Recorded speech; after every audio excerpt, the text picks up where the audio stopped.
Hello again, this is Paul Lennon, and this is tape 26 of My Life in the Legion of Christ, a naive and sentimental Dubliner in the Legion of Christ, or life before, during, and after the Legion of Christ.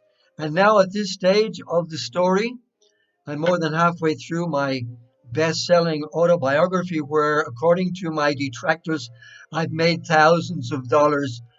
Boo! Not true. And anyway, I'm halfway through there. You'll be glad to hear. And this is not going to be Marcel Proust and his great novel of, I don't know, 1,000 pages or something. So it's going to be a little bit shorter. But we're over the hump, you might say, or we're out of the el bache in Spanish. We're out of the slump. Uh, we're out of the hole in the road, right? We're out of the pothole. Okay, so I wanted to call this Faith to Freedom, Releasing the Bonds or something like that. And just to show you, that is a resource, the book I showed you. Have I showed you the book? Hopefully, this is the third time I'm trying to do this take. So Releasing the Bonds, Stephen Hassan, as you know, it's a resource for people who may want to look into this a little more seriously. He has later books, and other people have also written very, very helpful books for recovery. And even though they're not specifically for the Legion Regnum Christi, they are extremely helpful. So I could not have left the Legion without one essential element, my passport. In the movement, superiors hold the members' passports for safekeeping. Again, another altruism. It's really to control, but it's para que no se pierdan, so that they don't get lost, as if you were going to lose your passport. Anyway, I don't know whether they still keep doing that, but you know that if you're in a foreign country, you really can't leave, you can't move out, you can't jump over the fence if you don't have your passport. So Father Maciel handled my brand new passport on that maiden voyage in 1961. From here, it would have been passed to rector, superior, instructor of novices, and spiritual director, all rolled into one in contravention of church canon law. Father Aromi in Salamanca, Spain. Then it would have gone to Rome to be kept under lock and key by rector, superior, and spiritual director, Father Dueñas, or stashed away in some administrator's office. Paul must have used it to fly to the USA in 1970. You remember that stage of my life when newly ordained we were going to study in Yale? Oh, did I say Yale? Oh, maybe not Yale. I think it was Southern Connecticut State College. But these are terminological inexactitudes, little slips of the tongue, that happen a lot when you're in there. Forgive my sarcasm. And then I was used in 1971 when I got my special mission to Mexico, Quintana Roo. First time on the missions. What happened to it there? Well, in Mexico, as a foreign priest, I was an illegal alien during my 13 years with the Legion.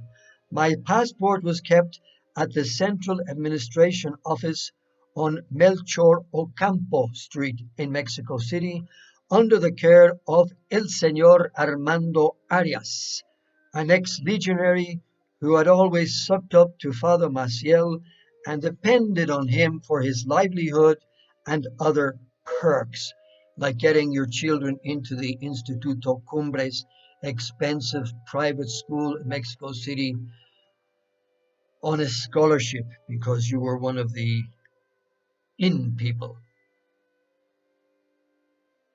Twice a year, my passport, along with many others, was sent to immigration officials on the border in Reynosa, Tamaulipas. I hope I got that right. but it was sent to an immigration officer on the border of Mexico with US of A. And the officers were bribed to stamp the padres' passports. Mexicans were still, they're always very good with the padres, you always get a few freebies when you're a padre. And without the padres being physically present, and to issue new 6-month tourist visa. So all that time I was a tourist.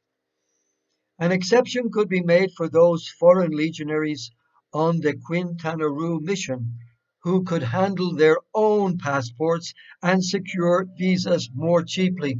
So we would, I think we were allowed to go to the border with Belize and do our song and dance with them. So we would go out of Mexico and into Belize, which is just a step across the border. Corozal, I think, was a city, and we would check in there with the boys and give them a little bribe, a few hundred pesos or something, whatever was the going rate, and they'd stamp it for us, and send us.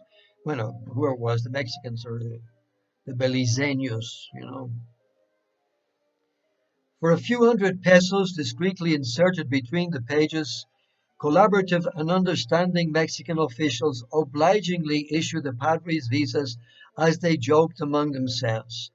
During my second tour of duty in Quintana Roo, 1982 to 84, I did not purposely, I did purposely, sorry, I did not purposely retain my passport with the intention of escaping from the Legion. Maybe as a token of some autonomy, I simply did not return it to Monsignor Bernal after it was processed. Having it would be an essential asset when I eventually wanted to get from Mexico or out of Mexico on this stage of my recovery. The next paragraph on page 211 is called Furtive Phone Call. And this is now part of the chapter, part of the themes. We have themes going through here also. The kindness of strangers, remember? The kindness of strangers. Here we have the kindness of ex-legionaries. The kindness of ex-confreres. This kindness was very important for me during my recovery. I shall always be eternally grateful to those first contacts I made with exited legionaries who I knew, and the first guys were Irish too. So let's see. Okay.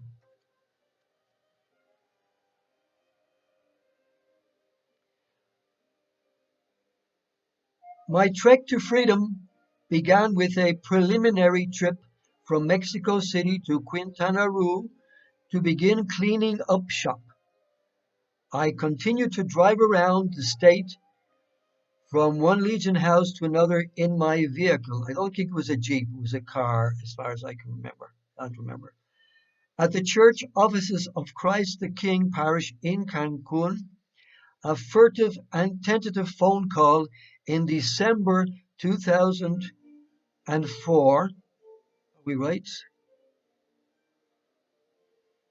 No. Yeah, no. Got wrong there, right? In 1984. Excuse me, this is a mistake. My editor really was not good here. Sorry. 1984. Excuse me. To ex-legionary priest, my friend Declan, led to an acceptable planned exit out of the Legion. Now there's some planning, a little more control now. It's not like bursting out of there on that October evening in Cotija. No. In keeping with the Legion system of isolating communities and members into sealed cells in the Marxist mode, finding and communicating with former legionary Declan was no small miracle. At that time, remember, things were even more stringent than now, from what the new generations are telling me. The control was terrible, and it was cut off relationships, cut off contacts, cut off leaving, cut off from those inside and those outside, and then, and even the exiting process was done in such a way that the exiters were not able to communicate among themselves normally. They were isolated. You know, you just got that order in the night and you left the next morning in a taxi for the airport or what it was, and you disappeared over the horizon. Yeah.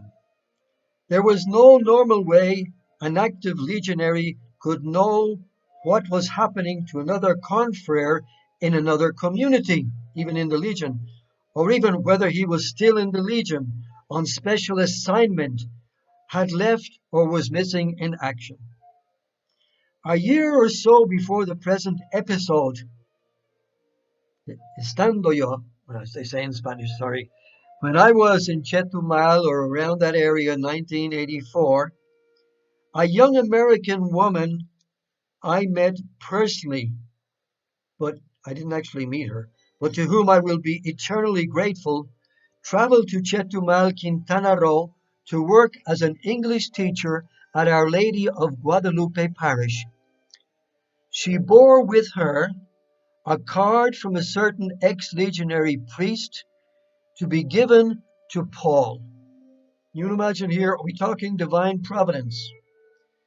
So she actually gave it to a legionary priest in Chetumal who, thank goodness, had the kindness and honesty to pass on the visitor's card to Paul a year before.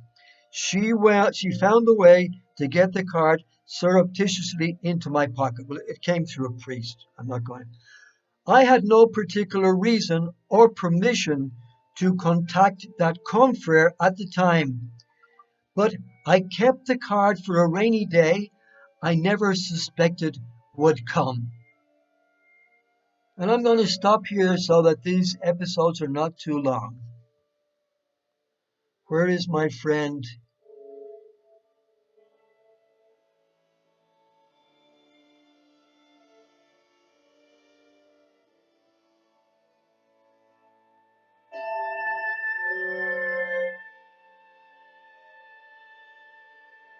Say goodbye to me and Allison.